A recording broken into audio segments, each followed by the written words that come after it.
Do you remember the first conversation your parents or teachers had with you about racism? How old were you? What did they say? If you're a parent or teacher who's grappling with talking to your kids about these issues, stay tuned for 5 tips for talking to your kids about racism.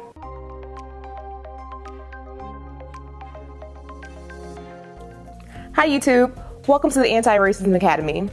I'm Brandy Blacker Anderson, and I'm a triple Ivy League educated lawyer, teacher, activist, and the mother of an adorable 3-year-old named William. We'll be going over 5 tips for talking to your kids about racism. Number 1, educate yourself first. Before we can engage in meaningful conversations with our kids about racism and white supremacy, it's crucial that we deal with our own feelings and educate ourselves about historical and current events before trying to explain them to our children. There are many writers, artists, and scholars of color who have dedicated their careers to teaching the world about how racism continues to operate. Parents and teachers should tell stories of past and current struggles for justice and inform these lessons with insights and experiences of people of color. Number 2, watch your actions. Everyone knows that actions speak louder than words. We must watch our actions around our kids. Our kids notice how we treat and talk to people of other races. They also pick up on how we feel about other races by the shows we watch and the books we read. So if you're only watching and reading things that do not feature a diverse range of character identities, then your kids may interpret this as racial bias. Number 3, talk about race. Many of us have good intentions when we avoid talking to our kids about race. If you're one of those parents, you probably think you're preserving your kids' innocence by putting it off. Or you may simply be trying to avoid your own discomfort with the topic. For Black parents and other parents of color, we don't really have a choice when it comes to talking to our kids about it because it's so pervasive in our lives and our family histories. When white parents don't talk to their kids about race, this creates a huge disconnect. When coupled with a lack of diversity in your neighborhoods, schools, and the media we consume, this literally creates 2 different realities for white children and children of color. If we fail to equip our kids with the words, tools, values, and resources to stand up for what's right and actively work against racism, then we haven't prepared them well at all.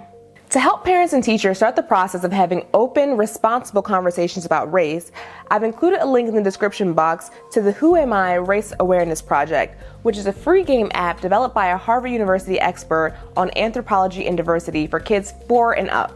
Number 4, don't teach your kids to be colorblind. Many well-intentioned parents and teachers teach their kids to be colorblind or not to see color, but the reality of the situation is that they do see physical differences in the way people look. Colorblindness negates the experiences of Black, Indigenous, and other people of color, and it communicates that an essential aspect of our identity is invisible and insignificant. Check out our videos on 5 reasons to talk to kids about race, as well as our other videos on the top myths and top facts about racism for more on these topics. Instead of teaching children colorblindness, it's perfectly appropriate to acknowledge that our friends can be all different colors and religions and even from different countries.